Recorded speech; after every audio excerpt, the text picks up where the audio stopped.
Hey MNTV family, welcome back to the channel.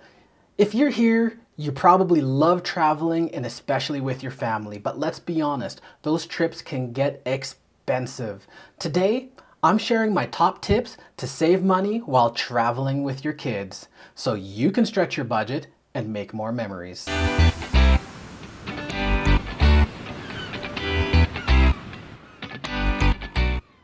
From booking flights to finding family-friendly deals, we've got a lot to cover. So grab your coffee, or if you're a parent like me, probably your third coffee, and let's get started.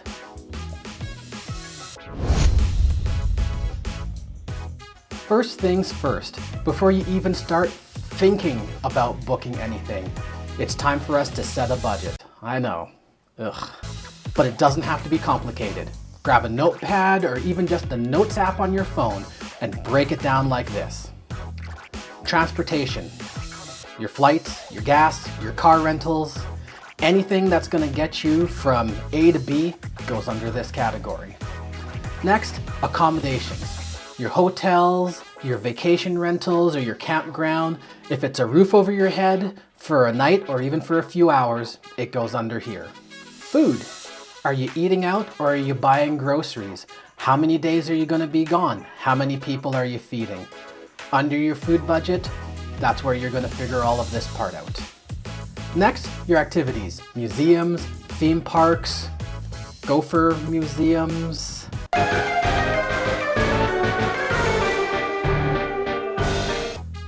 Whatever you're going to do is going under activities. And last, your extras. Your souvenirs, your bits, your bots, your emergency expenses, all that kind of stuff's gonna go under expenses. Once you know your numbers, it's way easier to prioritize what matters most. Maybe it's worth splurging on a beachfront hotel if you plan to cook your meals instead of dining out every day. And here's a pro tip. Always leave wiggle room in your budget for unexpected expenses because they are going to happen. You're going to have an emergency thing you have to buy or something that's going to happen. The kids are going to surprise you and you're suddenly going to be worrying if your vacation is going to be ruined. Make sure that doesn't happen. Give yourself another 5 or 10% in your budget just for those surprises. All right, let's tackle one of the biggest expenses when you're traveling, flights. If you're flying with your kids, these tips can help you save hundreds. First of all, be flexible with your travel dates. Traveling midweek or during off-peak seasons can drastically lower your ticket prices. Avoid major holidays and summer break if you can.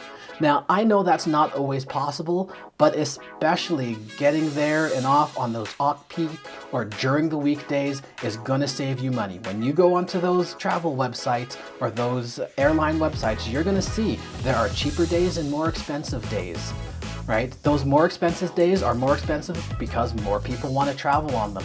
So if you can, choose one of the cheaper days. Use flight comparison tools. Visit websites like Google Flights or Skyscanner, Kayak to compare your fares across multiple airlines. But here's where it gets really cool. Did you know that flight prices change based on your location? And that's why using a VPN like Surfshark can come in handy. By using Surfshark, you can actually change your virtual location and you can search for flights as if you were searching from another country. Sometimes finding way better deals. For example, a flight might be cheaper if booked from a location where the airline operates more frequently versus your home city where you are. It's a simple trick that saved me a lot and it's super easy to do. Take advantage of reward programs. If you're not using a rewards credit card, you are leaving money on the table. Reward cards give you points for every dollar spent, which can be redeemed for flights, hotels, and even your car rentals. Make sure that you are using your card responsibly, but for as many purchases as you can. Consider alternate transportation. For closer destinations, driving might be a way better option. It gives you flexibility, and let's be real, car snacks are way cheaper than airport food. Now, let's talk about where to stay.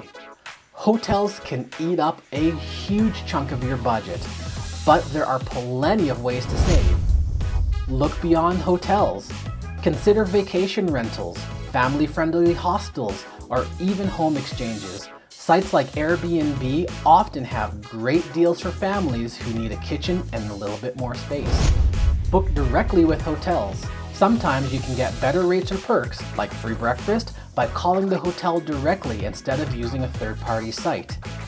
In our last road trip, we actually did that when we had to spend an extra day in Edmonton and got a great rate, free breakfast, and a nicer hotel than we had been by booking through a third-party site. Sign up for those loyalty programs, and here I am again with those loyalty programs.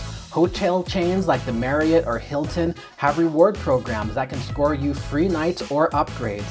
And don't forget to check out discounts through memberships like the AMA, AAA, or CAA. Those can also get you discounts and help you with that tight budget. Saving on food and activities is easier than you think without sacrificing even a little bit of fun. Pack snacks and water bottles. Snacks are ridiculously overpriced at tourist spots. Packing your own not only saves money, but avoids hangry kids.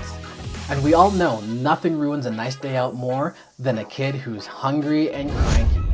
Plan for low-cost activities. Many cities have free museums, parks, and cultural events. Don't forget to check for discounts. Kids often get in free or at reduced rates. If you're doing a search on the internet, search for the city name and free things to do this week or when you're going to be there, and you will find a myriad of things. You'd be surprised the things that you can find to do that cost little or nothing. Cook your own meals. If you're staying somewhere with a kitchen, hit a local grocery store instead of dining out every meal. It's cheaper and sometimes it's fun to cook together as a family. If you're booking a hotel, maybe book a hotel suite that has a kitchenette in it if you can, or do the aforementioned B&B where a house often has a place to cook. If you can do that, you will often cut down on your expenses because we all know that going to the grocery store is way cheaper. And as an added bonus, you can get the stuff that your kids really like without having to spend a ton of money on overpriced food. Here's a bonus tip, especially talking about food that kids like. Look for restaurants where kids eat free. It's a small thing, but boy does it add up. And that is how you save money on family travel without missing out on the fun. If you've got your own money saving tips, drop them in the comments. I'd love to hear them. If you found this video useful, make sure to like and subscribe and share this video with other budget-conscious parents. Thanks for watching MNTV family, and of course, until next time, keep exploring.